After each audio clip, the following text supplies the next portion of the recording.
What's up, everybody? Welcome to the State of Wild, episode 63, a regular YouTube video web series podcast thingy. My name is Meowth, and as usual, I'm joined by my two good friends and co-hosts, Roffle and Corbett. And this week, we're joined by a very, very special guest that we all love. TheRottedZombie, how you doing, friend? I'm really fantastic. Thank you for having me, guys. Looking forward to chatting with you. There's a lot to talk about. Roffle, Corbett, how are you guys doing this week? I'm doing all right. You know, I made the decision once we got some exciting news this week that I would start immediately conceding to all warlocks that I encountered on the ladder. And my ladder experience just dramatically improved. So, it's really improved my mental state, I think, too, coming off a few good streams as a result of that. I haven't had the joy of auto-conceding to warlocks. I've been grinding away, trying to get that even lock, high legend rank. I got to try and get as much dust bait as I can out there in the Twitter sphere before the warlock nerfs. But no, I've actually had a pretty fun time over the past week or so. THL's going fun. And I'm very much looking forward to all the nerfs that are coming out. It's always a weird time period, man, when you know that patches are coming, you know the nerfs are coming, but you don't know exactly when, and it's just an awkward in-between period. So looking forward to the thing going live Tuesday. Call it the lame duck period of Hearthstone, where there's like this awkward in-between phase where certain games almost feel like they don't matter. Like, I'm looking forward to nerfs, but there's like that dead period in between. You run into all these speed locks and they're just going away, and you're like, don't let the door hit you on the way out. Yeah. I 100% agree with that. I feel like you probably feel a lot more as somebody like is trying to make content for YouTube videos, guaranteed. Like I had the same situation where like I took a few days off of streaming before they announced nerfs, and now that they have announced nerfs, I'm like, I really don't want to play until the nerfs happen, but I feel really bad not streaming. So it's this really, really weird in between where like, what can I do to make it fun? And I found a couple decks that maybe we can talk about after the big news. There's a lot of stuff coming. We'll talk about all of that. But before we get into all of that, we have to introduce our guest, Sir Rotted. For those of the people out there listening that don't know who TheRottedZombie is, tell them a little bit about yourself. Well, guys, I'm a Hearthstone streamer, sometimes content creator and writer. I'm the team lead for Tempo Storm's Wild Hearthstone Meta Snapshot. I'm a player for Amberflight Gaming. I play in THL with these two guys straight above me here. And I'm a big fan of that guy over there. I guess him too and him too. I think I'm subbed to all three of you, so meh. I love the Wild format, and I love talking about it. And I love casting it, I love playing it, and it's just such a good time to be here with you guys. We appreciate having you on. It's going to be... I love Rotted. Like, no memes aside. Love Rotted. You got to say that 3 times. Yeah. Love TheRottedZombie. Love TheRottedZombie. Love TheRottedZombie. And so I'm excited to talk to you about all of these huge changes that are coming. But before we get into all that, we also need to talk about, our housekeeping stuff. We gotta take care of business. So first thing first, just a reminder that if you guys enjoy the content, whether you guys are listening on YouTube, Spotify, Apple Podcasts, wherever you guys are checking out the State of Wild, make sure you guys drop a follow or drop a sub. It's a small thing, but it does support us a ton.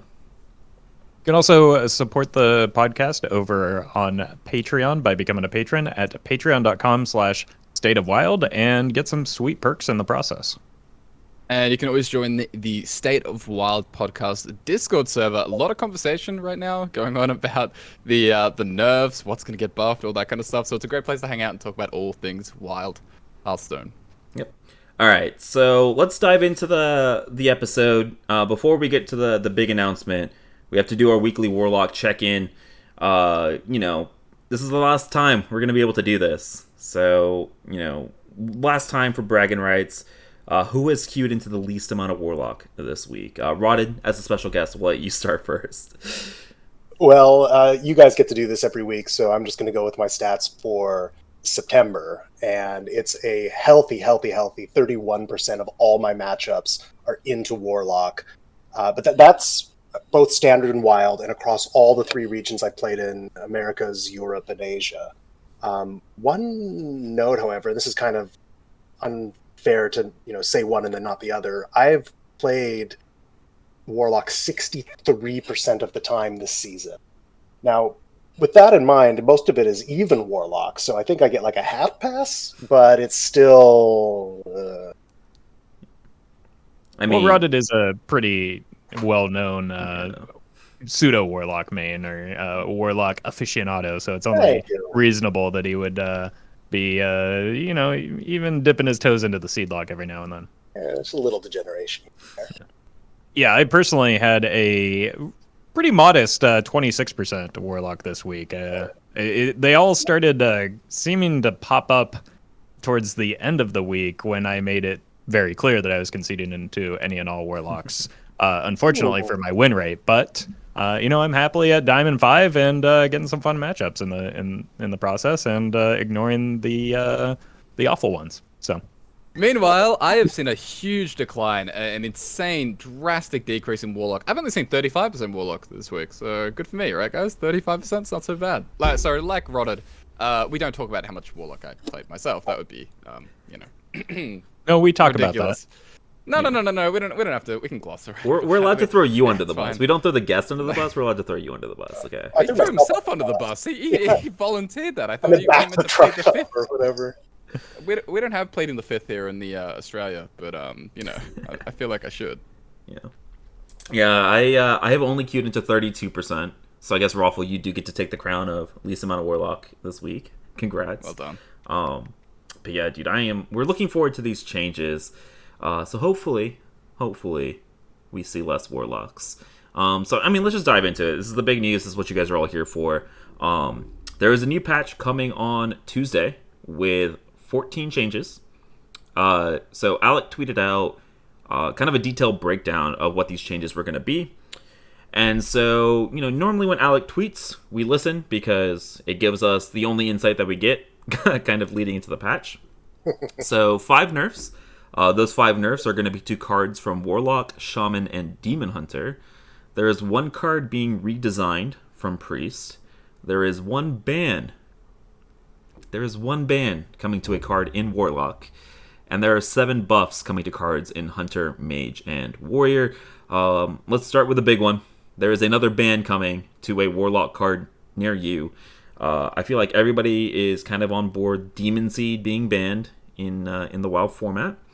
I am 99.9% confident in a ban to Demon Seed Warlock. I think this is, like we've been talking about on the podcast, something that we expected them to eventually do. Just, maybe a little bit later than we would have liked it, but it does seem that, Demon Seed will eventually be banned in Wild. How are you guys feeling about that?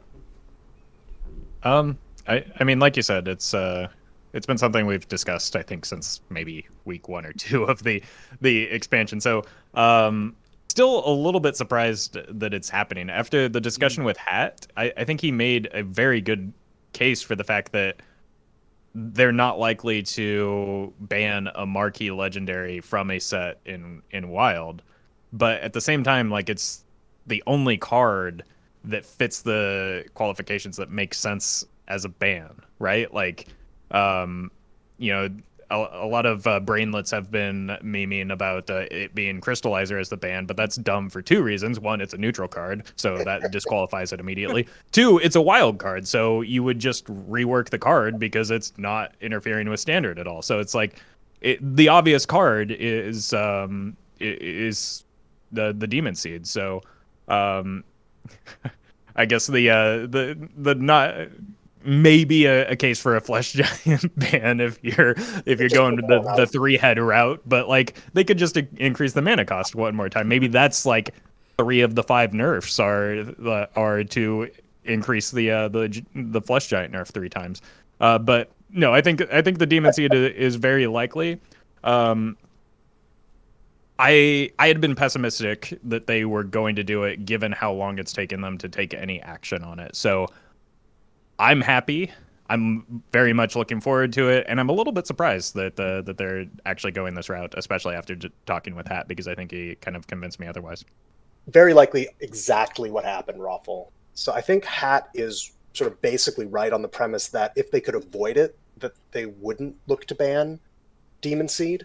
But in order to do that, in my opinion, they would need to make adjustments to so many other cards in the orbit to achieve a similar effect that why not just eventually land on this as the solution? Because either this or you're going to address Crystallizer plus X number of other cards, and then at that point, it's just perhaps not even feasible. And maybe that's what they came to. Like, they tried this with a few other iterations of other cards getting adjusted, and in the end, they just said, screw it. This is the only way we're going to achieve the result that we're after.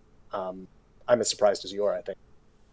Yeah, I'm also a little shocked. I really didn't think this was happening. I was very, very convinced that the route they were probably going to go was the Crystallizer nerf, and not an outright ban. I didn't think that a ban made sense in the context of, like, comparing the Demon Seed as a card to what Stealer did, right? Like, Stealer did so many things beyond the actual, like, power level or popularity. It was the animations. It was, like, the very specific type of play experience. It just felt like that was a unique situation. I really didn't think they were going to go down this route when they have, like, a very valid option, I think, in, like, a Crystallizer nerf. I thought that was actually going to probably do a lot along with the standard Warlock changes that we were getting. Yes. I do think that the ban does indicate something, I think, about the Warlock nerfs themselves. We'll dig into more, like, what the actual nerfs are, but I do think that it suggests that, like, they're not really going to be nerfing multiple cards that affect Wild. I think that an option that they might nerf is Soul Rend. And in that case, the nerfs that they're making for Standard were unlikely to decrease the Warlock viability in Wild enough. And so, yeah, they just pulled the trigger on it, which, again, I'm really shocked by, actually. I woke up very surprised. That's a very good point. Like, I think last week we were talking about how if they nerf Mithril Rod, they nerf, like, Touch of the Nathrazim, and then they hit Crystallizer. And then, like, see how those changes affected Warlock before they went and, like, maybe banned the quest. And so I'm very surprised. Like, don't be wrong, I think we're all very happy to see a ban to the Demon Seed. I don't know if I am. Corbett. Whoa. So, Oh. I'm going to push back on that a little bit. Boot to kick. I think that there's nothing that's inherently wrong with the Demon Seed as a wild mechanic, as a wild reward, as a wild archetype. I think that the problem is just the power level and the speed and the level of synergy. And I think that if the Demon Seed was a deck that was similar more to Reno Priest in terms of the time of completion and the amount that you can disrupt it, like Reno Priest can kill on turn 9, 10 consistently after, like, a polk out, or even like Reno Quest Mage, right? Like Reno Quest Mage back in the day, Vargoth Time Warp turn 9, GG. If it was more along those lines, then I would be perfectly fine with it. I don't think there's a problem necessarily with fatigue being quote unquote invalidated. And so I thought that a ban, I'm a little bummed out that a marquee legendary, as Hat kind of put it, is being pushed out of the Wild format, because I think that it just doesn't fit the definition of what a ban should be, in my opinion, compared to something like Stealer. But I don't know. I would have liked to have seen a Crystallizer change, but I suppose perhaps there were issues down the road, and they felt like they were never going to be able to properly curtail this. I think that I said this last week, and I don't think that a Crystallizer change, even potentially with the Rune Mithril Rod change, was going to be enough to drop it significantly. Because I think that Rod had brought up a good point. Like, if you can address certain cards, but at a certain point, you're just playing whack-a-mole with symptoms when the root cause seems to be the Demon Seed. I agree with you to a certain extent, Corb, that, like, the problem absolutely is that it gets online too quickly and it kills you too quickly. Like, I also agree that, like, even denying or making fatigue irrelevant isn't really a concern, because fatigue is already irrelevant. The format's so much faster than it ever has been. Even last expansion with Forged in the Barrens, when we were talking about how things had slowed down, like, fatigue has been irrelevant for a long time. So I'm not concerned about that. What I'm concerned about is how quickly it gets online. And that's not just a problem with the cards that activate it. That's a problem with, like you've talked about in the past, the stages of the quest line are too easy to complete. And I don't know if they want to make that change for Wild when the card is in Standard, because then you're balancing the card around a standard card around the Wild format, and they've already indicated that they don't want to do that. And so I think that that's why they're going the route of the ban in this case. It's, again, if Stealer is any precedent, it's a temporary ban, and it'll be reworked once it rotates, or maybe even if it needs to be changed in standard down the line, it can, be in a place where it can come back into wild as well, because it is still very strong in standard. I've been watching a lot of GM this weekend, and it's doing things and like killing people, a lot quicker than a card like that should. So there's some potential in the future that maybe it gets hit and is available in wild again. But like, I think that's also some of the reluctance of why it took a little bit longer to address the seed lock than the Stealer Souls as well, because I think that they were hoping that it would kind of work its way out, and then it just did not, and it got more and more refined, which seems ridiculous because we've had Dark Lair for so long, but it really did, and it started pushing a lot of entire archetypes out of the format. So I think it's harder for them to justify balancing a standard legal card around the wild format than it is to just ban the card in the format temporarily. Yep. And yeah, I just want to get ahead of this. I am going to be happy with the end result, right? Like, I am happy that the ban is happening, and I think the format will be better after the ban. All I'm saying is that, like, if there was an alternative way, or if, again, we don't know exactly what the nerfs to Warlock are, so it's like, if it's backfire touch, then it's like, did you really need to ban the Demon Seed? Maybe we didn't need to if it's like those two cards. But we don't know. Like, if it's Soul Rend and something, then it's like, okay, that makes more sense why they went the ban route. But yeah, I just want to get ahead. Like, I am happy, because I don't want to get called out as saying like, oh, Corb wanted Warlock untouched. You say that, yada, yada. but nobody's gonna listen to this caveat that you just made, and they're just gonna say, "Oh, I'm against the seed lock ban that you said at the very beginning." So you've already screwed yourself with that. And play it over and over again. I'm gonna make it my like subscriber sound when. Yeah, I have already clip chimped you, and I'm gathering up the pitchforks now. It's already on Reddit. Nothing you can do. Sorry. Live stream fail. Here we go. Yeah. I'd like to subscribe to your newsletter.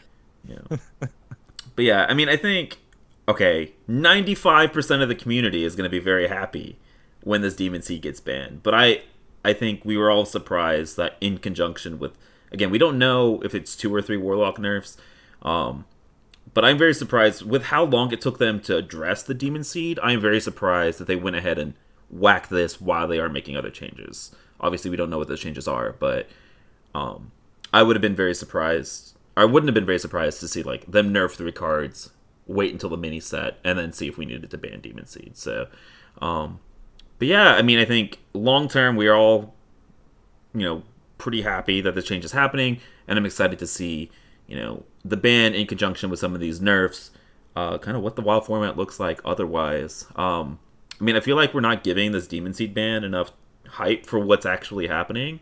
But I kind of want to start talking about nerfs. I don't know if you guys have anything else you want to say about the ban. I mean, just sort of thinking about the negative space that it's working in. It's a bit speculation too.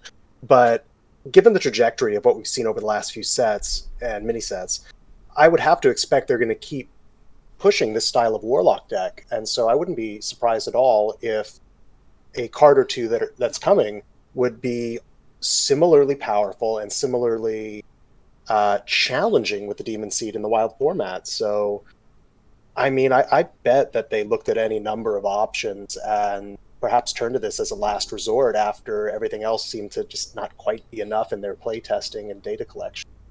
Yeah. But I'm happy, even if Corbett isn't. Cancel Corb. God damn it, Corb. All right, I 100% agree with that. Like, again, I mean, well, let's talk about the nerfs, because, right, that probably influenced a lot of the decision-making behind the ban, I would wager. So, he did say that there are 5 nerfs coming to Warlock, Shaman, Demon Hunter. Numbers were not specifically given for each, but, I mean, I think we can expect more Warlock nerfs than anything. So, I mean, let's just talk about the easy ones. Let's talk about Demon Hunter. I believe that there will be one change to the Demon Hunter deck. In Standard, the Brute Glide Demon Hunter. Brute. Me, dude. Yeah, but the Brute deck, or the Glide deck in Wild, has been gaining a lot of popularity, and it's seemed to be really, really strong, but it's also fairly swingy from what I've seen. I don't know, I guess I'll defer to the Standard player here about the Demon Hunter deck. in terms of power level, but I think a lot of people are just kind of agreeing that Brute's probably going from 7 to 8, just to try to slow down that crazy Brute swing turn, really early in the game. Yeah, like Quest, Lifesteal, OTK, Demon Hunter was things. There had sort of been the Brute Me Dude with the weapon deck that you've seen running around, the Lion's Frenzy, I think.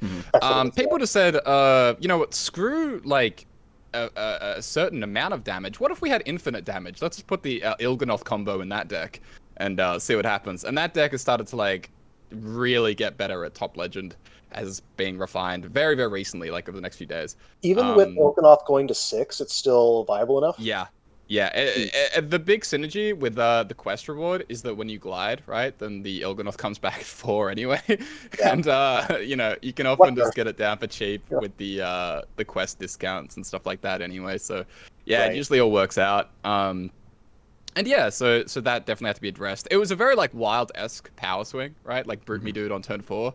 And it's a bit much even for standard right now. Yeah, I'd been hearing rumblings of that deck earlier in the week leading up to GMs, and people were trying to keep it close to the vest, I think. So I went into the GM this weekend excited to see the deck, and it ate every single ban for every single matchup that I saw. I never got to see the deck play because people were so terrified of it.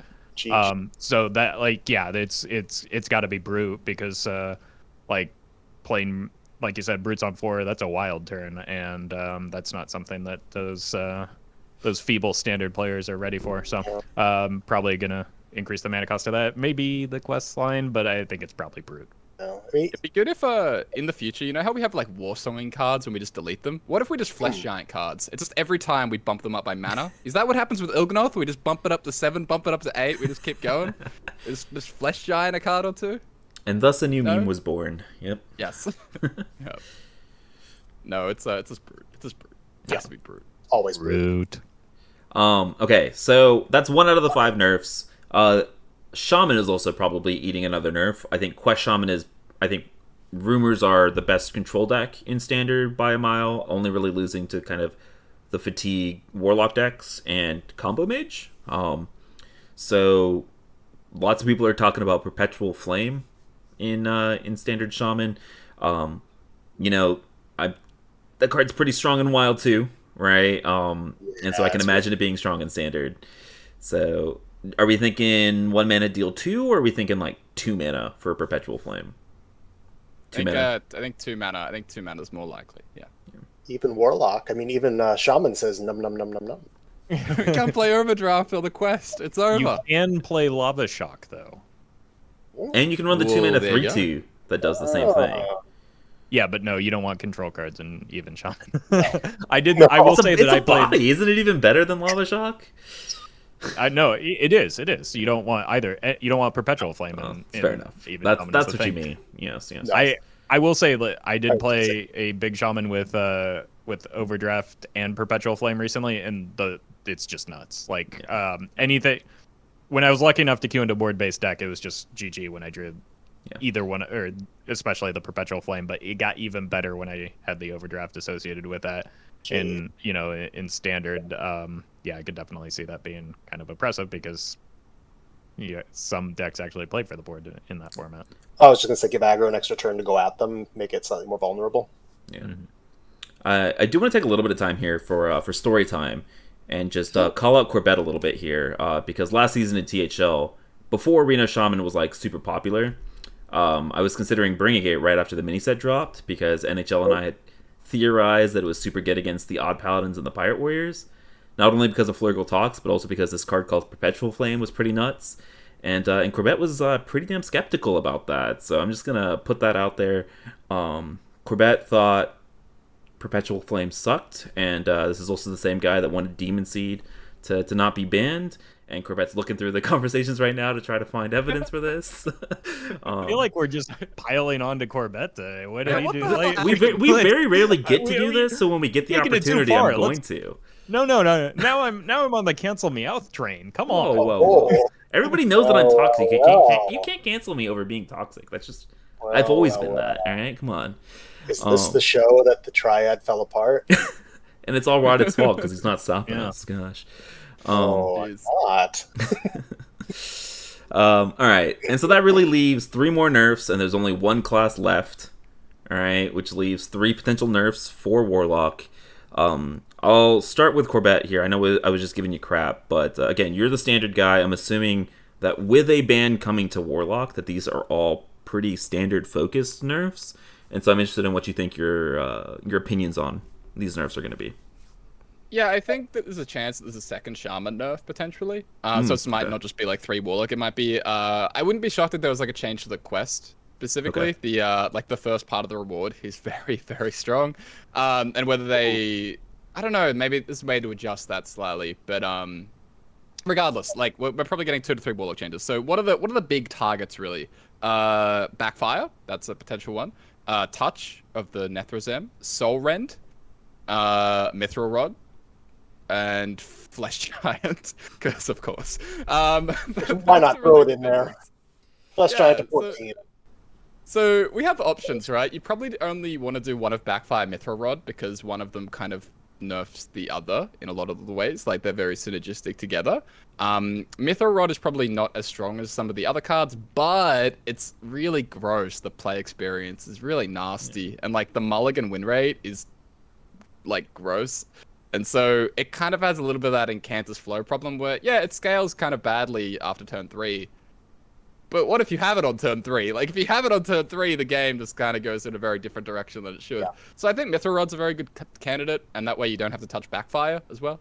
And then it comes down to probably Flesh Giant. Probably don't need to nerf that anymore, although it would be hilarious. And then Touch and Soul Rend. Now, the reason I think it's Soul Rend is, as I outlined, because we're banning the Demon Seed. I think if it was like Touch Flesh Giant Rod, or if it was something Touch Backfire Rod or something like that, then they might not go for the direct ban in Wild, because Wild decks for Warlock would already be significantly affected.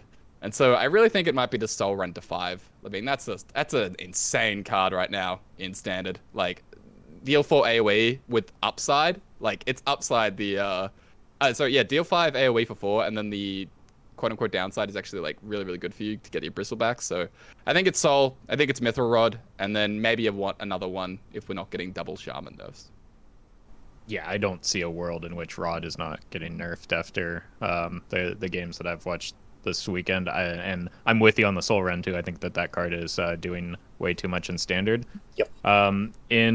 But if those 2 cards are hit, I feel like that's maybe enough for the Standard Warlock. I don't know. I don't think that if you're touching 2 of the best cards in, like, what is a very good deck, but, you know, probably not the best deck in the format, you're probably hitting it hard enough to knock it down a bit. So yeah, I think it'll be a second Shaman nerf. I think it'll only be the 2 Warlocks. I mean, having played a bunch of Standard this week, and not being an expert by any stretch, the 2 cards that have felt the grossest to me, beyond the Demon Seed itself, have been Rod and have been Soul Rend. Both of them have very little downside to sort of playing them out as you're supposed to. Obviously, Rod has such a swingy effect. Flow is, I think, an apt comparison. If you cur out nicely with it, you're in a really strong position to just run away with the game. And Soul Rend, while theoretically having a downside of deleting your deck, actually is insanely positive with the Baron Scavenger and with the Bristleback. So I think making it, slowing it down a little bit is probably a pretty sensible way to go. Yeah. I will say, like, I was theorizing, like, before we knew that there was going to be a ban, that it was going to be, like, Touch, Rod, and then, like, Crystallizer for Wild. Seeing that we do have a ban and hearing, like, not only you guys, but a bunch of other players talk about Soul Rend, like, I can be on board with that. I don't play much Standard, so I don't really know the power level of, like, how good it is in Standard, but I do know that, like, I was playing Soul Rend in Evenlock with, like, the Baron Scavengers, just because, like, you have so many threats anyways, and, like, it is so good against Pirate Warrior, and it's so good against Aggro Priest, that, like, I'm gonna kind of miss it. But if I'm going to miss it in Wild, like, that probably tells you, like, how strong it is in Standard. And it's just so tall. Yeah. I guess, like, my hesitation was, like, it's, like, that, the 3/3 lifesteal, and then the 6/6 that costs 1 mana, I feel like are so core to the Warlock, like, package of, like, Handlock, that I was like, are they really gonna nerf it, right? Instead of like maybe nerfing some healing in the deck, but I mean, if you guys are saying that it's kind of gross, then I can hop on board and just hope for an unnerf when it eventually rotates. All right, and then the last big change that kind of has already been confirmed. We're getting a redesign to a priest card. That card is a Lucia. Mindrender Lucia is getting reworked. I have no idea what this redesign is going to be. I know some people have been talking about like get your opponent's hand for a turn so that you don't like time warp them, but then you kind of remove the downside of your opponent being able to play cards out of your hand. I've seen like just get a copy of your opponent's hand, but that kind of disrupts the whole, disruption part of a Lucia. So I'm not a game designer, so I have no idea how they're going to rework a Lucia. We just know that it is getting reworked somehow, some way. I don't know if you guys have any thoughts on how they might do it or what you might want to see from a Lucia. I mean, like buffs, reworks are kind of a shrug moment because it could literally be anything. Like, Yeah. So, it could even just turn into a 3-mana Azalina, which seems a little weird. So I guess it would have to be like a temporary copy if we're talking about that.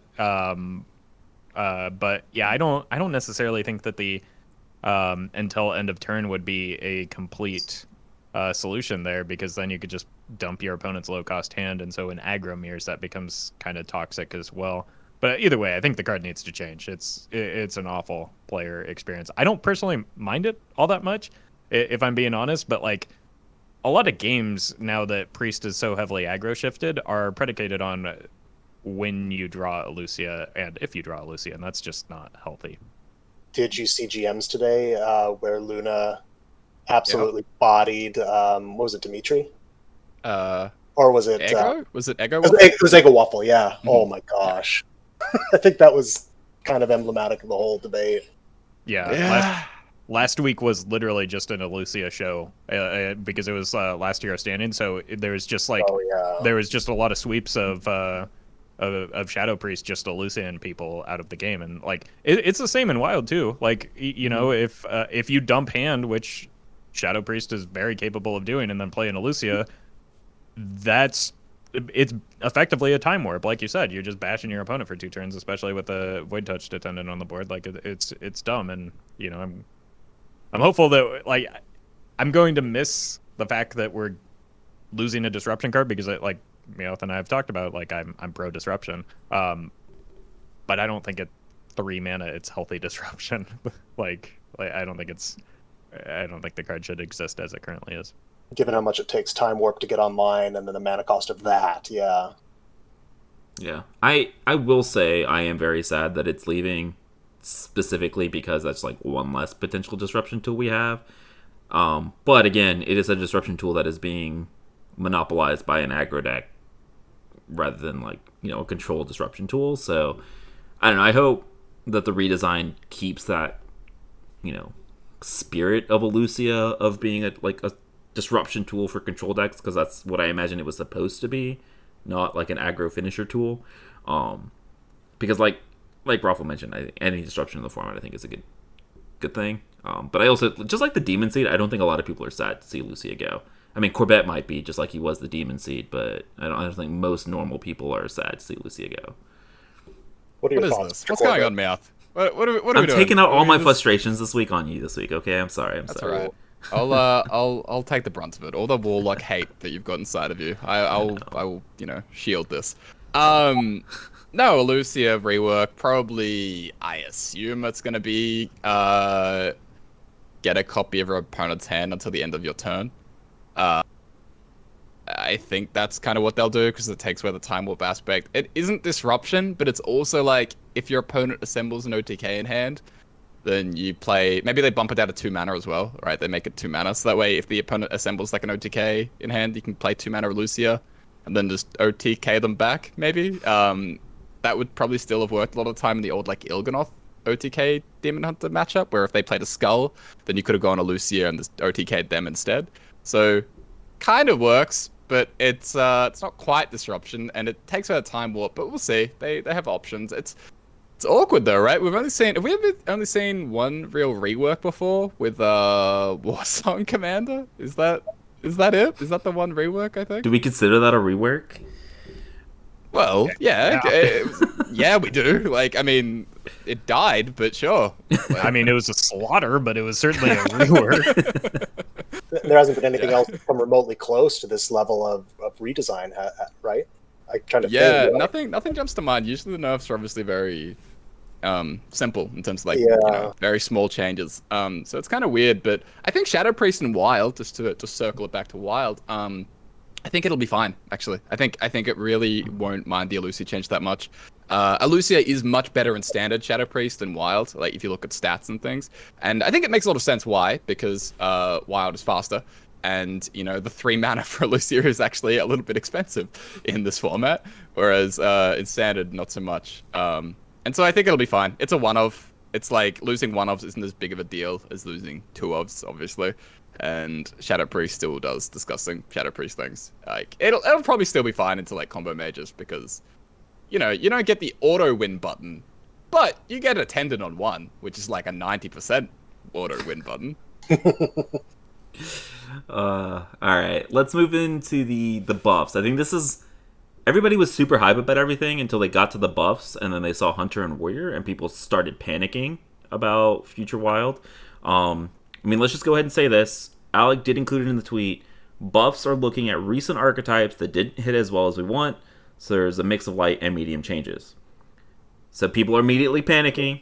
Oh my god, Quest Hunter is already super insane. They're gonna buff it. And then Pirate Warrior kind of totally missed in standard, and so they're like, Pirate Warrior buffs. Pirate Warrior is already insane. I don't think that they will nerf or buff things that are already like near the top tier in Wild. I will say that I don't think that they will do that. I think they would rather print new cards rather than buff. This is me coping right now that they will not buff those cards. But we are seeing 7 buffs to Hunter, Mage, and Warrior. Before we dive into the discussion, I am just going to talk about the archetypes from this expansion and last expansion that might be getting buffs. Okay?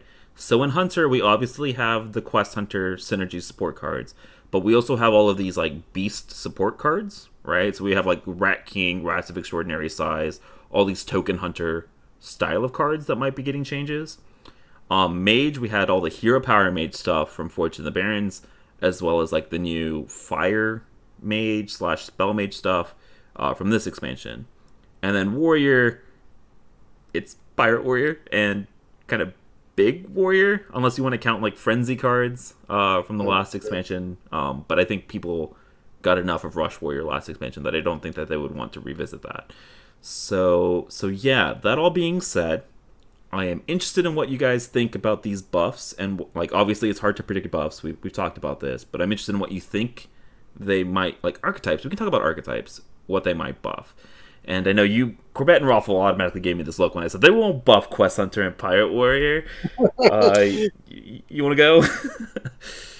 Yeah, I'll start. Yeah. This, because I don't want Corb to get dunked on even further. Like he's already taken enough abuse, so I'll take it this time.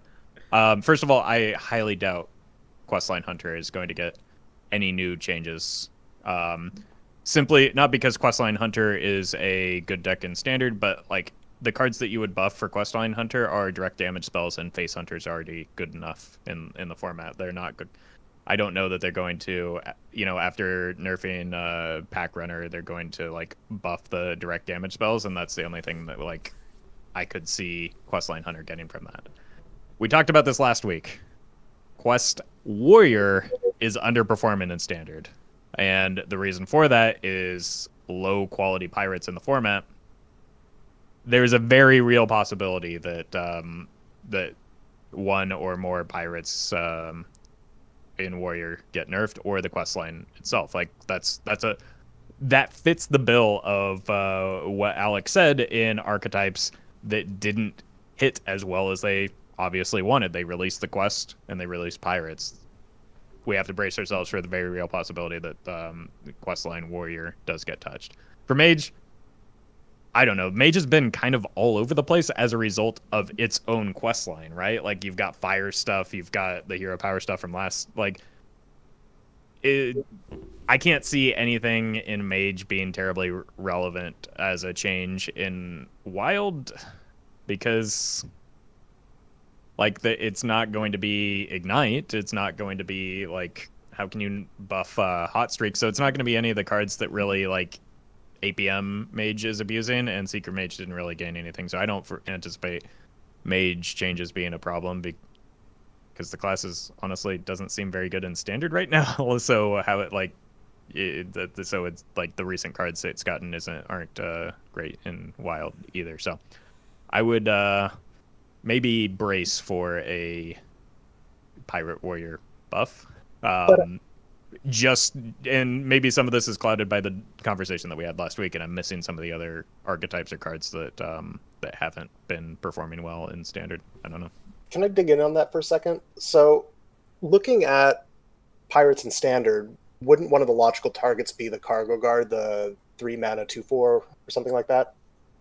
Would sending that either, I guess, up an attack, or I don't know what else they could do, potentially lower the cost and change the stats down slightly, would that make a tremendous difference in Wild? No, I don't want to play many pirates that cost more than 1 mana, other than maybe Harbor Scamp. What would they potentially buff that could find a home in Pirate Warrior, in which case, I wonder? Yeah, that's a good point, because, I mean, I don't know, some of the newer pirates aren't that great, so... But they could be made good enough that, given the other synergies we have in Wild, that they could certainly find a place, yeah. Maybe, but like you're also kind of already at capacity in terms of the pirates that you're including. So if a new pirate becomes good enough to slot in, you're kind of just making a lateral trade at that point. Like, so you're getting rid of a good pirate in favor of a new good pirate, and like I don't know if that moves the needle that much. What I would be concerned about is potentially cards that are already being played in Pirate Warrior getting better. And so if it's Cargo Guard, sure, give them some extra attack. I don't care. That card, I'm just going to ignore it and keep going face anyway. But that new 2/1 or the 2/2 even, yeah. So the cards I would be concerned about are Harbor Scamp, which I don't see how you buff that card because it's already phenomenal, and some of the previous pirates that were introduced in other expansions, I guess, which there haven't been that many. I honestly think we're looking at the quest itself. Oh. And I know we talked about how after all of the like pushback from the quest, I feel like such an easy buff such an easy buff is just making that trigger on the end of the turn. And with the Juggernaut? Yeah, with the Juggernaut. And I don't know. I know it's gross.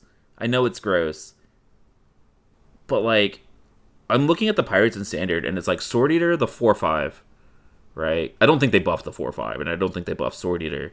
And they're not buffing Outriders X to 3 mana, right? And so it becomes Harbor Scamp, which I don't think they buff. Cargo Guard, I mean, maybe. If you make it a 3/4, does that really change the needle on Pirate Warrior in Standard? And then there's like the 3/3 that gives your... Is it 2 attack or 3 attack? It's like a 3 mana 3/3. 2 right now. 2 attack. 2 right now. So like, you can make that 3 attack. I could see that happening. But like, there are really 7 changes that are coming, right? And so I'm expecting a couple of them to beat a Warrior. And so what are you buffing if not the quest? So here's the thing, though. Not just because they're buffing potentially multiple things in the Warrior class doesn't mean they all land in the same archetype, too. Fair enough. There's other archetypes that have kind of missed in Warrior or have fallen off as a result of the speed of the metagame right now. So, we could see even as few as 1 pirate get buffed, or I don't know. The buffs have been relatively light of late, so I wouldn't expect anything terribly groundbreaking. It's probably just, like you said, adding stats. So I don't know if it's going to be enough to, noticeably move the needle in the Wild format, even if it is a card that's already being run. So we'll see. So, to the very first thing Meowth said, you don't think they're gonna buff anything that's already good in Wild? Don't think they care. It's fine. Like, they're gonna let the chips fall where they fall in Wild, Meowth. They're not gonna care about that. That said, what Roffle said I think is also spot on, in that they can't really buff anything in Hunter that's related to the quest, so I wouldn't be too concerned about that right now, because there's nothing that's really gonna work with that. Talking Warrior specifically, I'd be very surprised if they actually buff the quest. The quest is good. The Warrior quest is good. It's just the density of pirates that they're gonna like have to work on, and they probably will with the mini set and the next expansion, yada yada yada. Yeah. I think it's very likely it's just cargo bound. What's his name? Cargo something? Whatever. Cargo who cares? guard. Cargo irrelevant. Cargo bad, yeah. Cargo bad. Cargo bad becomes a 3/4, and it's probably becomes a very, very good card in Odd Warrior. That is what I will say. I think Odd Quest Warrior is actually a hell of a sleeper, potentially. I think that deck is potentially very, very good. What about Reno Pirate? Once Warlock. I'm sorry. Did Anyways, you say that? sorry, Meowth, we're doing the bashing on me today. We can't start on you, no matter trying to tempt us like that.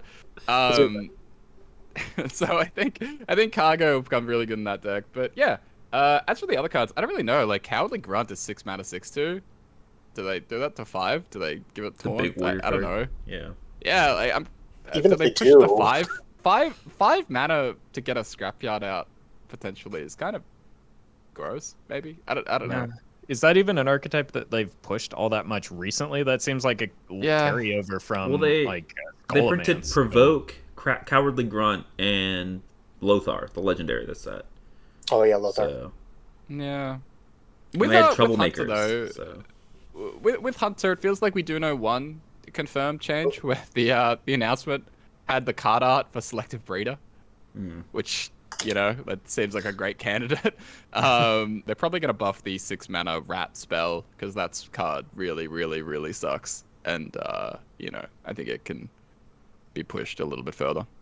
Yeah, they clearly wanted that archetype to go, and it isn't going. So Something to keep in mind though is that Selective Breeder is actually from the core set. It looks like like Oh. maybe we're looking too narrowly at some of the cards that are going to get changed and need to expand a little bit. So in reality, like that's a huge pool of cards that we, can't possibly predict, like we've talked about. I mean, last time they did the Title Surge, right? That's another they buffed. Wait, they buffed that right in the last thing. Well, they And I buffed think that before it was in core set. Oh, that's what happened. Okay. Yeah. I think I was getting confused with when they buff things, but still, it could just be a chance that Selective Breeder happened to be a coincidence, like they just picked a card. But the fact that it's such a good candidate in Standard right now makes me think that it's probably one of the buffed cards. And yeah, if they are doing core changes, because I was only looking at the last 2 expansions. I was really only looking very, relatively recently. But if they are potentially buffing core cards, then I don't know, dude. It could be anything. Like it's almost not even worth getting into because it's so many at that point. yeah, I mean, it seems like these are the correct places to look. I saw someone speculating that, well, they could make Wildfire go to 1 mana, and then everyone started talking about Odd Mage, and I'm like, no. No, please no. I mean, that's It'll realistic. be fun. I could say that. Yeah, Yeah. I could definitely see that as well. But again, you're just picking cards out of a hat at this point. Exactly. Throw a dart against a board and reduce the mana cost of it, or throw underplayed cards against, or throw darts against a board with underplayed cards, and reduce the mana cost or add a stat somewhere, and you've got a possible buff target, right? So I don't know. Maybe they've just given up on Hero Power Mage because that didn't really pan out, but they did print a lot of cards in it last expansion. So it's tough to say. And why are they buffing it now instead of shortly after the previous expansion? So it's just again, it's impossible to predict. Correct. Yeah. I mean, I do think a likely candidate. I know it's impossible, but the Mage Legendary Antonidas with the Fireballs, the 8 mana guy. yeah. I think that could be a very likely candidate, just because of how bad it is. And Or just the fire And- synergies in general. You want to push Chandler to 4 mana? No, please We can stop. push Oh, Chandler to 4. please No, stop. genuinely, that sounds like a good idea to push. We can make it a 4 mana 4/4, make it in line with Granite and the Elemental card. I think that's a good change for the fire synergy and. Roffle, look what you Why are you did. guys looking Now at me? I'm gonna start Why are you guys bashing on looking at me Roffle. like Look what that? you did, dude. Look what you did. Don't blame me. Corb is doing this to himself. I remember now why we were bashing him earlier. And do you want to throw Ignite into the mix too? What? Yeah, Ignite let's to do one. that. Yeah, sure. But I genuinely think Chandler to 4, that would actually be very, very funny. I mean, it would be just horrific, just an absolute slaughter of the wild format. But imagine if they actually did it to try and push 5 Agent Standard. It would be incredible. Oh god, I don't God. imagine that. No. Right after the Warlock fiasco. Oh, it'd be amazing. I could see them taking like Into the Night is right now is like an 8-mana 7/7. If you have cast a fire spell your last 3 turns, fire 3 fireballs, right? Totally just make them a 7-mana 5/7, same effect, good to go, right? Sure. Yep. Yeah, Seems good. I don't know. I don't think that we should spend too much more time on buffs, just because I mean, like we've been saying, who the hell knows, right? Who the hell knows? Yeah. But what we do Chandler, know, we know. yeah. That's definitely happening. Yeah. But what we do Corbett know really is that I'm that. ignoring you, Corbett. I'm just ignoring you. What we do know is that there is a Demon Seed ban coming, and there are 5 nerfs to Warlock, to Demon Hunter, to Shaman. So I'm very excited that we actually get to play with the new cards and play the new expansion now that Demon Seed is banned. And so I'm going to ask you an even harder question than buffs, and I'm going to ask you guys, what do you think the meta is going to look like, right? I'm asking you the impossible questions so that we can get flamed in a couple of weeks when none of these decks are playable. But I guess 2 questions. We can kind of combine them together. What do you think the meta is going to look like versus like what are you excited to play once Warlock is gone? Like what are the decks that you weren't able to play with Demon Seed that you're excited to mess around with and play again once the nerfs go live? Burgle Rogue. Ooh, Weren't you already playing that though, Burgle Rogue? Yeah, but like I can actually have fun with it. I think that like any deck that I mean, basically, it just opens up that window again for any deck that like expects to go beyond like turn 7. There's obviously a lot of talk around some of the other quest lines like Questline Warrior, Questline Hunter, because those are powerful decks. But like I think they're very different than Seedlock in that they do have some amount of counterplay that you can set up. Like Loatheb is very relevant into Questline Hunter, so I can see that becoming a staple card in the format, just delaying them a turn.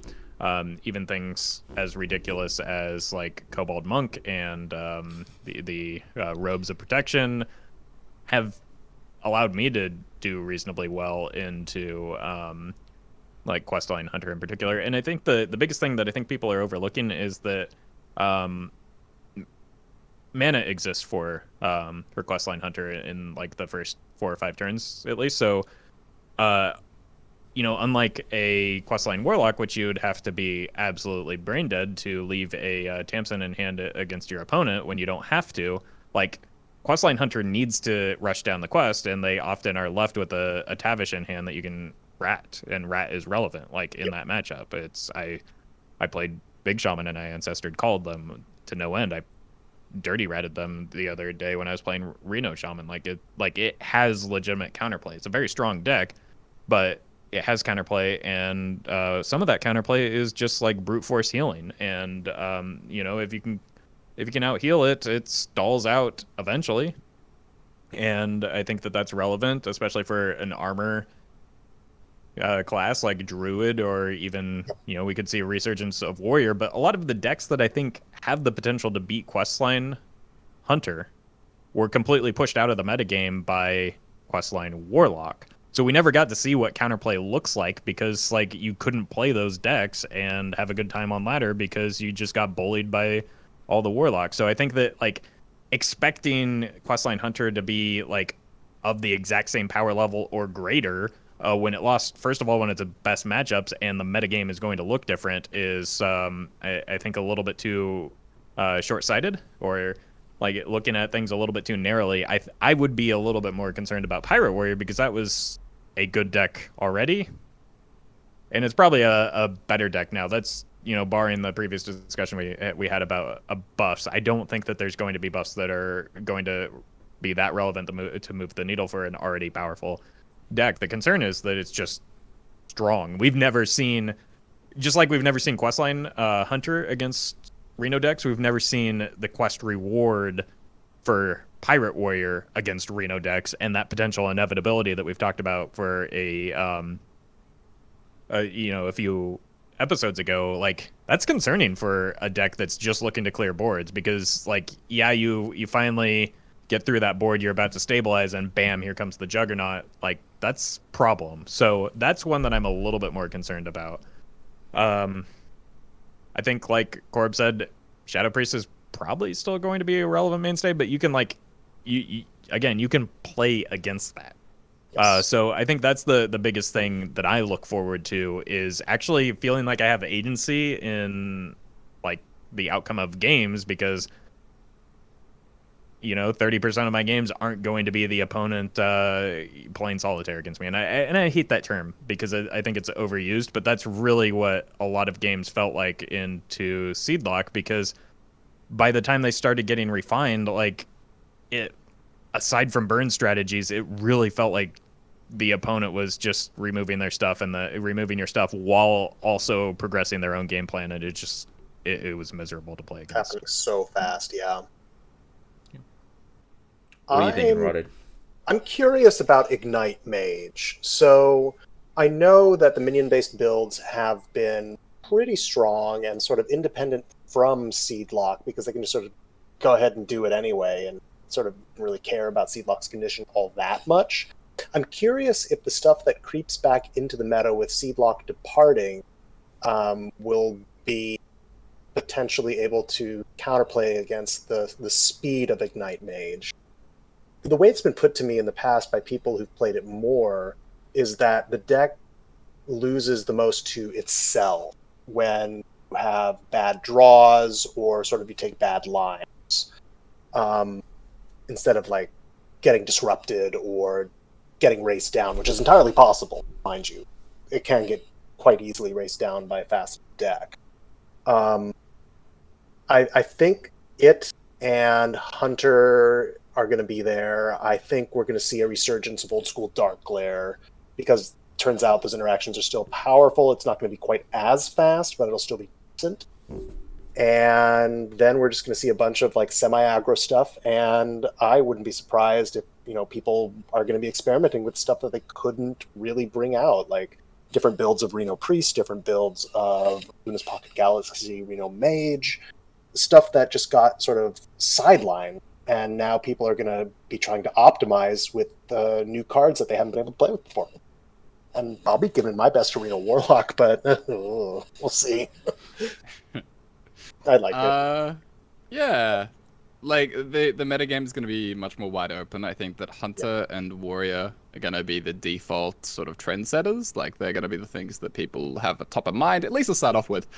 Hunter is sort of in a weird position right now where it's so bad into Druid. Like, it's so bad into Druid that if it becomes even, like, remotely close to the top dog, the meta can adjust this so aggressively to it, with brutal 90-10 matchups, whether that's with Quest Druid or Mali Druid or whatever.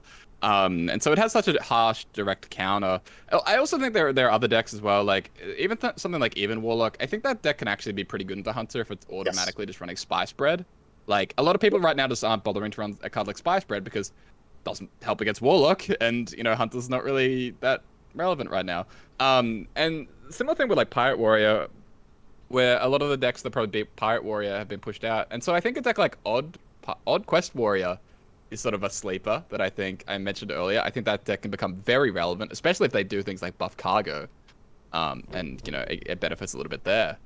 And it'll be interesting to see where things go because a lot of the stuff that beats Warrior and Hunter are probably overlapping. Like there might be a lot of control armor up overlap there. And I think that in terms of the late game stuff, Ignite, Malagos and Druids will still be defining the late game. They'll probably be taking sort of the space that Warlock was. And I think even Warlock will become the top Warlock deck that people will sort of gravitate towards too.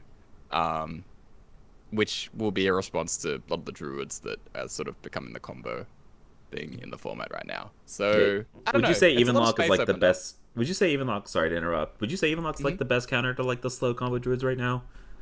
Yes, it is the with like the Unraveler. It is the best counter to like Malagos and things like that. It's brutal. Like it's so hard. It's so hard for that deck to even deal with 8/8s. And then like if you're playing Unravelers, it's just instant GG. Like they literally can't play any cards. So yeah. Sorry to interrupt. Sorry, I just wanted to get that out there so that everybody knows. No, he's also right about Hunter there. I played a bunch of Even Warlock this season, and eventually I settled on a build with double Spice Spread, and that was mostly in response to seeing a lot of aggro and a lot of Hunter. And when I was able to get a Spice Spread on like between turns 4 and 6, usually the hunter didn't have enough to stop the other big minions that were coming down sort of alongside it and then it turns adjacent. Yeah. And they just ran out of damage. I mean, do you not think that like Hunter's Mark becoming meta in the Odd Quest Hunters like helps that matchup a ton though, because you buy a lot of time and not get smacked down by 8/8s? Yeah, I mean, like 1 mana deal 7 is good. Yeah. So like if that's like what it's being used for, then sure. It's just hard to speculate because like it is actually a really good point that as much as the even lock can tech against the hunter can brutally tech against the even lock. Yeah. And it'll just be interesting to see where things play out. Like we already know what I think we already have like a good idea, right, of like what the current decks are that are good, that are being a little bit pushed down by Warlocks, even Warlock Pirate Warrior. We know those decks are going to be relevant. It's just interesting to see what else creeps back in. What are the good decks right now that aren't getting touched? And they'll still be good. But I think there's a lot of decks like hell, Token Druid, I think is Yeah. I've been playing a lot with composting. I know we like, and by we I mean you two. I will say you two thought composting would not be good enough, and it has been freaking amazing. Like it's nuts. I have drawn 6-7 cards off that card very consistently. I think that card might be low-key really good. I'm actually really excited to see kind of the resurgence of Hand Buff Paladin.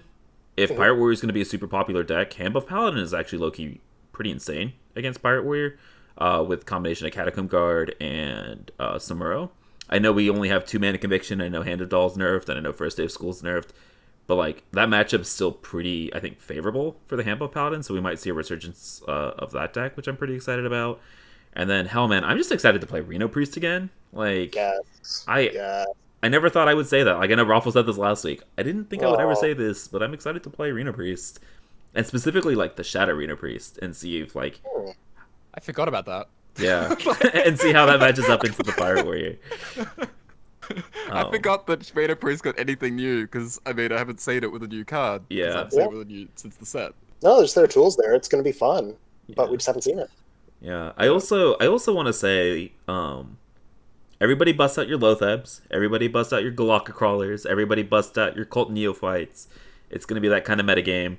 But I think in general, I think there's a lot of decks that like people haven't seen in forever. Like Reno decks, like Odd Pirate Warrior, like freaking Token Druid.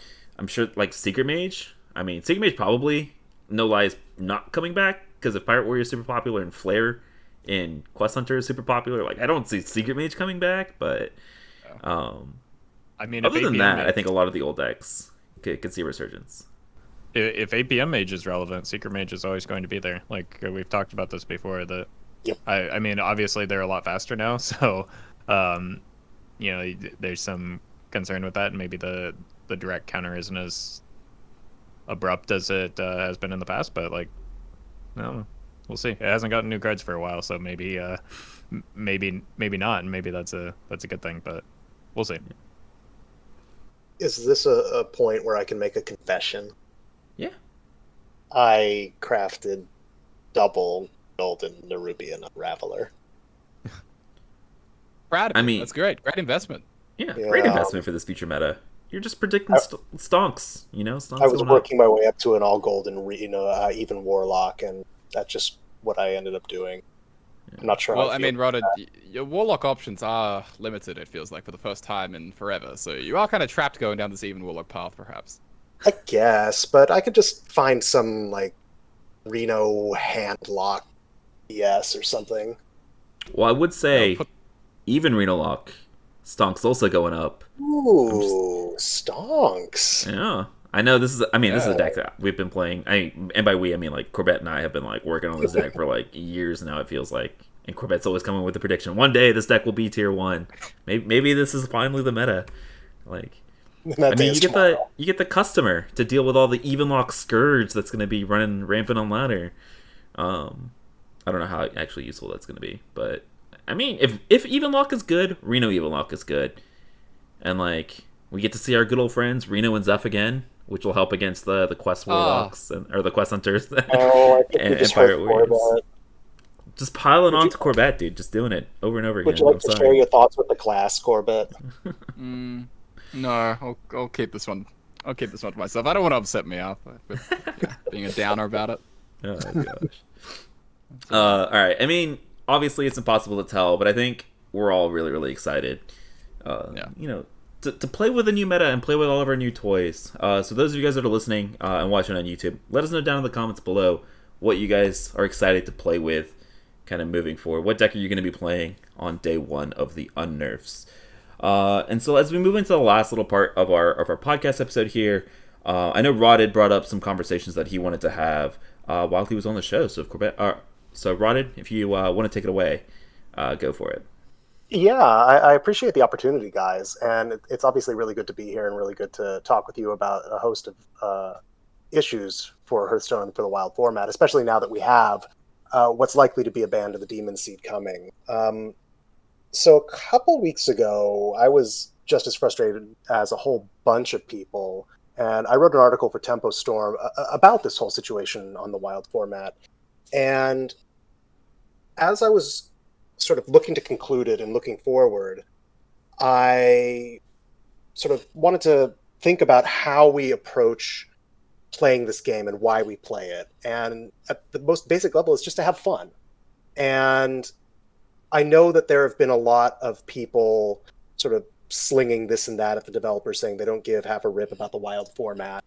And I just wanted to take this very, very visible opportunity to say that unless something really dramatically weird happens with this band that we're completely not expecting, that they have really nailed it. And that they have looked to our format, and once again, they have listened to the people who play it, and they've put the health of the community right at the forefront of the work that they're doing. Not that we have had a perfect ride. It's been very bumpy. But we've seen this before with Snip Snap and the redesign to the Magnetize, right? That's what it was called? Echo. Echo, yeah. Not Magnetize, but Echo, yeah. And then with Naga and with Aviana, time and again, there have been little interactions, or sometimes very big ones, that the developers have sort of watched and waited, perhaps too long for some people's tastes, but then they will come to it, and at the end, they will do something that kind of effectively saves the format, or at least saves the fun a lot of people weren't having. And so I just want to sort of look toward Iksar and say, hey, you guys are doing it. Thank you. But I mostly just want to see what you guys think about, like, what comes next for Wild Hearthstone, you know? God, that's a deep question. Yeah. I think the big thing, and we've talked about this, I think it was the Hat episode, I think that we've seen there's a pattern. I think we've hit critical mass in terms of cards in the Wild format, to where we can simply just expect and anticipate that a card that is released will break the format. That's not a... Probably in Warlock, right? Probably in Warlock.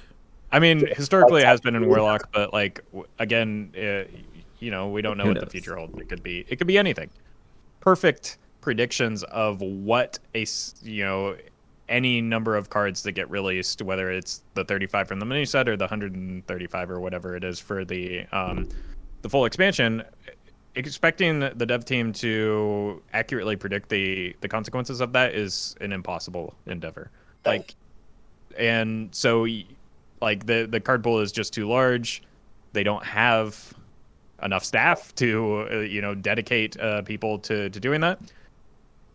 But in order to get into a situation where we're not where we are right now with Seedlock, where people are tired of that, I think that they need to anticipate and expect that and be prepared to just like act quickly and accordingly. I wouldn't even mind in some cases maybe temporary bans while they if remove it and then see if things could adjust naturally, and then rotate it back in if like, I don't know. I don't even know how you would test that necessarily, because like if it's out of the game, your player base isn't testing it, and the player base is always going to have more eyes on something than a small dev team, which is focused on an entirely different format. But either way, I think that we need to anticipate, expect it, maybe not get as riled up as we have in the past, and in exchange though, I think that maybe the team just needs to be have that patch like queued up and ready to go in order to address the problem, because we did see a rather abrupt change to Steeler Souls, and I think that maybe set expectations in a weird place, because like we've never, even with Tiller, like the back to back we had Tiller and Steeler Souls, and those happen quickly because they're kind of like Corb has talked about, game breaking mechanical issues that weren't necessarily power level focused. Well, maybe they need to have that same expectation and anticipation and be able to maybe not as quickly address some of the changes that are power level changes. And so just the expectation for the dev team needs to be that something's going to break. We need to be prepared to fix it. The expectation from the community is that something is going to break. They are prepared to fix it, and like let them take the requisite time to do so. And sometimes, unfortunately, we're going to be where we are right now, where it's like, well, this feels a little bit too late. But also, kind of like what we talked about, I understand why it's a little bit too late. I understand why people are upset that it feels too late. But I think how you express that issue is, or how you express that frustration, can maybe be healthier within the community. And we had a long conversation with Hat about that. The one thing that I will close with, and I don't know, this is probably gonna ruffle some feathers, but the reality is that it is not the developer's responsibility to make sure that you personally enjoy the game. It is their responsibility to make the best game that they can and address any issues with that game as they see them. You as a player, if you're not happy with this metagame, I wasn't happy with this metagame, but I still found a way to have fun. If you're unable to have fun in a game, find a different game. I feel like you need to look internally a little bit before you start blaming the developers for the issues that you have with the game. Absolutely, the game was imperfect. I was very frustrated for a long time with queuing into Warlock, but I still found a way to have fun because it's a game. And I think that that sort of gets lost in some of the very active, very plugged in aspects of the community, and it's sort of the reaction tends to be, if I'm not having fun, well, that's somebody on the dev team's fault, and I don't buy that. If I may speak somewhat personally about this, I think you're absolutely right, and I've been sort of trying to figure out my own reactions and how to process stuff, and I wonder if over the last year and a half, I've spent probably more time in Hearthstone than I would otherwise, because I've been mostly bottled up between work and family, yes, but also because of stuff going on in the real world out there. And so, I wonder if that hadn't have been the case, if for me and for others, if the reaction wouldn't have been as visceral. I don't know. But I think you're absolutely right, Roffle. 100%. Yeah, I think there's probably a lot of hindsight going on with a lot of what happened with Warlock this expansion.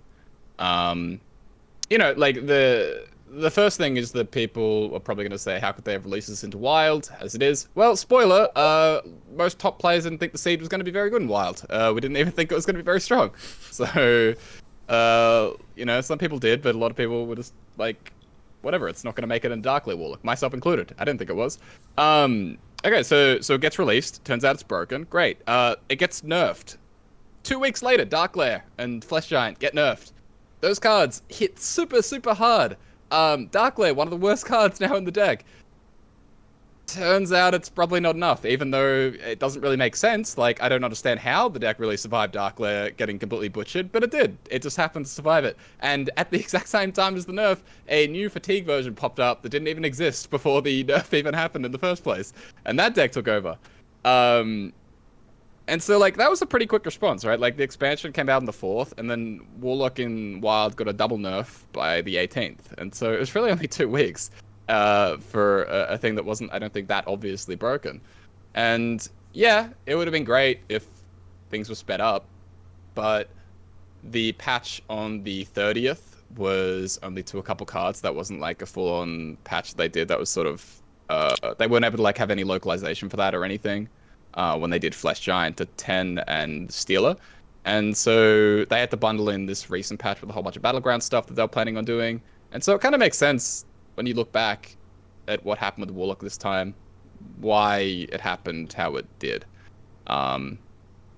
And yeah, I think like Roffle has said, there should be an expectation that they should probably go after stuff preemptively. Like they should be very ready to step in as soon as an expansion drops. But I think as bad as it's been for the past month and a half, I do think sometimes the devs just low roll. I think that the it's so hard to predict what's going to be broken and not in wild because the power level's so high and there are so many interactions and it's not their priority. Sometimes the devs low roll, guys, and I think that's just kind of what happened a little bit with this expansion. I think that's a good way of putting it. It's a very Hearthstone way of putting it, right? I mean, I agree with everything that's been said, so I don't really want to like repeat it. I would also say like I've also seen some tweets or like messages that are like there should be an advisory group of WoW players Terrible. to the devs. And I've seen honestly I've seen our names floated around and I'm just like, dude, Yeah. the three of us thought the Demon Seed would suck. Why the hell do you want us advising changes to the WoW format? Like, the devs are devs for a reason. And, like, yeah, they're going to miss a couple of things, but they also hit a lot that's right. And I think a lot of people focus on, like, the one thing that goes wrong. All right, go ahead. Yeah, we only see the one thing that goes wrong. We don't Yeah. see the 999 things that get caught along the way. Yeah, and exactly. like again, I get tagged in that stuff all the time. I was gonna say crap, but I get tagged in that stuff all the time about like the Wild needs an advisory board or we should consult top players. Like I don't think that's true at all. Like one, I don't think Wild's a format that necessarily needs even that much attention. And even if there are issues, I think it can just get patched. And I don't think that Wild players in general could even agree on everything that needs to be done, Oh, buddy. or would really be able to do a great job of it. Like it doesn't. There are so many contradicting ideas, and it's like, who do you really trust with this stuff? I wouldn't want to be on that board. I shouldn't be trusted with it necessarily, or at least if I do ever like apply for a game dev job, it wouldn't be on the basis of like, hey, fix Wild. Like that wouldn't make any sense, and I think it's just silly to look for. I also think it's silly to just like look to the most well-known or vocal members of the community and assume that they would automatically do the best job. It's kind of like a heavy bias because you have big audience, you equal great design developer. It doesn't make very much sense to me. The Venn diagram between good player and good designer isn't the perfect circle that a lot of people seem to pretend that it is. Like those are there's some overlapping aspects of those skill sets, but they aren't identical. And you know, there's also the issue of like, I mean, Rod had mentioned, you know, thanking Iksar for the changes, but we need to remember that there's a large team involved in like making any change, and so decisions aren't just like, well, we're waiting on Iksar or we're waiting on Alex to make to flip the switch or pull the trigger, codes. right, or pull the trigger on these cards, and it's like, no. Like anybody that's worked in a corporate environment knows that no decision just gets made by a person. You have to go through meetings. It's hell. They want to make the change. Everybody has different ideas, though, just like the Wild community has different ideas, though. And those things, unfortunately, take time as a result. Like, that's just the nature of working within a team. And, you know, I'm sure that that's not something that they're ecstatic about all the time. And, like, the other thing is, like, even with that, you know, asking the community to get involved in that, let's put in an unreasonable amount of power in a small number of people's hands. That like there's a reason why the team is big, and there's a reason why it's not just one person's opinion and in terms of making these decisions, or even like three people's decisions in making these decisions, because they're going to get it wrong sometimes. And we, you know, if it were us, we would get it wrong a lot of times. Like you get it wrong ever. Always right. Only like, you. It's just like it's people make mistakes. They are a team full of humans that are fallible. I think that they're doing at least something to you know, acknowledge and amend those mistakes in banning a card that seems to be problematic. I mean, it seems like they're also working pretty damn hard. Yeah, I just want to like reiterate once. I know it wasn't gonna repeat anything you guys said. I just want to reiterate like the statement that you made about like the tiller and the stealer changes kind of, I think, bias people's opinions on like how fast they can do nerfs, and so they should always do nerfs this fast. Whereas like we've been saying, they made those special case scenarios for very specific reasons, and they were not necessarily related to balance, more play experience. And so like honestly, for a wild change, you guys realize that this is like a month and a half compared to the how many months of Nagalok and the how many months of Big Priest that we had to suffer through? Like, Oh my god. yeah, we can. Snip Snap was slow by Snip Snap was like comparison. 9 months, right? Something like that. It was an insane amount of time. Yeah, it was released in May and it was OP from like August, so it was the entire expansion Yeah, right up like, until December. Yeah. Something like that. It was a long ass time for Snip Snap. Yeah. Like, they are getting better at recognizing how to make changes, and then faster at addressing those changes. Like a month and a half. Like hell, yes, I wanted it changed on the 18th, and yes, I wanted it changed on the 30th. But hell, I'm happy we're getting it changed now and not midway through the next expansion, right? Like, we are getting changes, and I think people need to, like, adjust kind of their expectations, I think is the big thing. For a lot of the reasons that we have talked about now, and I think once you understand and have proper expectations, you'll have a lot more fun with the game, which I think was a really big deal. No, I think that, but yeah, I think that is a fantastic point and something that, like, I tried to communicate and you did a better job of it, so good job. Yes, something I finally did better than Roffle. Yes. Let's go. Nailed it. So I'm going to wrap up the podcast episode with one last thing. We have to do our weekly Iksar content. Iksar had another Q and A today. We only have one question to feature, but it's by the one, the only Corbettgames, asking a very, very important question about the Discover bonus. So is this something that the team might ever bring back or change, even if it's not the full 4x multiplier bonus? For those of you guys that don't know, back in the Stone Age of Hearthstone, when they initially introduced Discover, you were 4 times more likely to discover cards from your own class, right? So like if you were playing Control Warrior, I believe was the deck back in the day, when you were playing Fright and Flunky, which is like a 2-mana 2/2 discover a taunt, you were very, very likely to hit the very small pool of warrior taunt minions, including other flunkies and the what was the big one, the armadillo, Armageddillo. something like that. Or if you were playing Dr. Boom and you discovered a mech, you were very likely to hit the Omega Devastator, the 4/5 deal 10 to a minion. Back in Priest, right, Netherspite Historians got the chaining of Netherspites into Dustbreakers and Draconid Operatives. Like, those were the good old days. But when they changed that, they made it you were just as likely to find neutral minions as you were class minions, as a way to kind of not only nerf those specific decks, but also kind of future-proof future designs of Discover cards. So that's what Corbett's talking about here, asking if the team might ever kind of revert that change. Corbett says, I feel really weird talking about you in third person here. It's weird. Small Discover pool and changing power levels as these pools rotate, but I feel like a lot of the Discover cards, particularly neutrals, are so bad without it, and makes them feel less unique to each class. So Iksar replied, we haven't gone back to think about this as a success or a failure yet. Alec or Chucky might have more thoughts. So basically, something they're thinking about. And so I really wanted to just bring this up as like, do you want Discover bonus back? And do you think it would be good? At least for Wild, I think it would be really good. But kind of just in general, what are your thoughts about class bonus coming back for Discover? I'm into it. I don't need it to be like, I agree with Corb wholeheartedly here. And it was a change that I was kind of like reluctant to accept to begin with, because like the point of discovering what makes it better than just like generate a card is that it's narrow and you get a little bit of consistency out of it. Well, with the card pool as wide as it is in Wild, you lose that consistency, and it's kind of a bummer. So bringing in at least the class bonus would narrow that down a little bit more, at least not, obviously not to the extent that like the Discover pool is in Standard, but like Corb pointed out, like the Discover options feel kind of brutal sometimes because like neutral cards are bad, and like neutral cards get worse over time because more class cards come in for Wild, and class cards are inherently stronger than neutral cards. So it's just like I want to find the cool class cards that do interesting, fun things and are more powerful than just like a pile of stats. So yeah, I would like to see this change. I don't think it needs to be the 4x bonus back, but like 2x, just make it more likely I get the good stuff. Is it ever possible we could have it both ways, where in Wild rule is one thing, but in Standard rule is a different thing?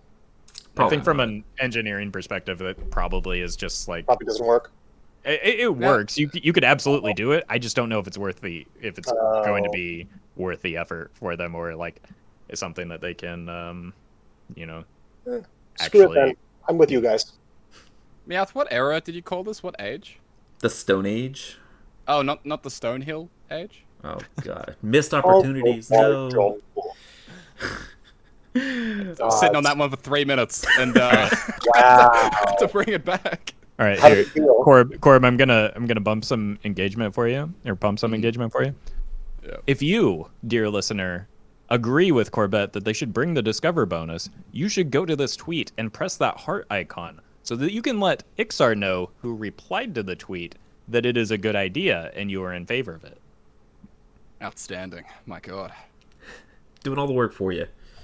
Even after that terrible, I don't even want to call it a joke, but Look, Hat was on the episode last week. He obviously rubbed off on me and influenced there. All the puns. But yeah, I know you gave me air quotes when I said the good old days of Dustbreakers and Draconid operatives off Another Spite. But those are good old days, man. Those are the good days. I miss that, dude. I miss Nether Spite a lot. Yeah, I miss Stonehill too. Oh my god, in Paladin? Yeah. God, imagine. No, you never run it. I'm trolling. But like, you remember when they used to run Stonehill and Odd Paladin just for the tiny percent chance that you hit Tarom? Like, yeah, I remember those days. I think that was cool. great. Yeah. Yeah. Give it back. The thing that prompted this was watching Meowth play with what's the card called? Resizing pouch? Resizing pouch. I was playing resizing pouch. It was like a resizing pouch, and you played it with like 1 mana left, and you got Tentacle of N'Zoth, Smuggler's Crate with no minions in hand, and I can't even remember what the hell the Bestial third Wrath. card was. I remember this very Bestial Wrath, and I was like, we gotta fix this. Like, we gotta change this somehow. It just feels bad. Tentacle of N'Zoth, really? Ugh. Yeah. I played it and killed off my own minions with it. My leopard gnomes. Hey, now we're talking. Yeah. I mean, I was dead anyways because killing off my own leopard gnomes actually killed me because they were a quest law, but that's besides the point. Yeah. I don't know. I just want to play with stuff like Nether Spite. I mean, even like Frightened Flunky is like unplayable if you wanted to play Quest Warrior for whatever reason. Like Guidance and Druid and Shaman might actually be like a real card if you can like and resizing. Well, Guidance pouch. is already That's Guidance spells, is already right? only Overload. Yeah. So Yeah. I don't know. Wait, spells? Yeah. Yeah, it's Whatever Guidance is. Yeah. I just want more of these cards to actually like. I feel like every time we evaluate cards, we're just like, oh, it's a 2-mana 1/3 that discovers something. Oh wait, but it's wild. Discover sucks. But Discover's bad. And I obviously don't know how relevant this is in Standard, because like in Standard, the only 2 Discover minions that I know of right now only discover spells. Right? You have Scorpion and you have the Panda, the 2-mana 1/3, and so those already have a class. Is that spell as well? The quest spell? Oh yeah, it is. Yeah, It is like they're all spell cards, right? Okay. So how much does the class bonus actually affect those? Not at all. I don't know. I don't think that they'll do it just because of like Standard, because they've had to make this change. They haven't had to worry about like Discover pools being an issue balance wise in Standard, but it also just makes like this entire keyword kind of useless in the Eternal format, which kind of sucks. So I'd be very happy if they brought this back. I don't know if they'll do it, but I don't know. Like Roffle mentioned, go like this tweet, show your support for bringing back. Yeah, it's a Discover great bonus. great tweet. Yeah. That being said, I think that's going to wrap it up for our episode this week. Lots to talk about, really, really awesome conversations. And of course, for all of it, we were joined by Rotted. So Rotted, thank you again for joining us this week. Appreciate you. For those of you, the people that are out there that are not already following you on all your socials, let them know where they can find you. Yep. Twitch, Twitter, at TheRottedZombie. Just go into the internet, look for TheRottedZombie, and there I shall be. And Roffle Corp, thank you again for joining me this week as well. Of course, let the people know where they can find you guys. You can find me on Twitch and YouTube at Roffle, and Twitter and Instagram at RoffleHS. And you can find me, Corbettgames, on Twitch and YouTube, and in Iksar's replies on Twitter. So make sure you go check out Corbettgames. And thank you again, Rodder, so much for coming on the show. Absolutely a pleasure. Thank you guys for having me very much. And of course, you can find me at Get Me Out, Twitch, Twitter, YouTube, all that kind of good stuff. And of course, you can find out the podcasts on YouTube, but also on the go, Spotify, Apple Podcasts, all that kind of good stuff. If you guys want to check it out, Rotted, thank you again. And for those of you guys that are watching on YouTube, let us know down in the comments what decks you're excited to play, what cards you think are getting nerfed, what cards you think are getting buffed, all that kind of good stuff. Let us know your hot takes and overreactions. Those are always the best to read. So let us know down in the comments below. Appreciate you guys listening all the way to the end, and we will see you guys again next week. Later.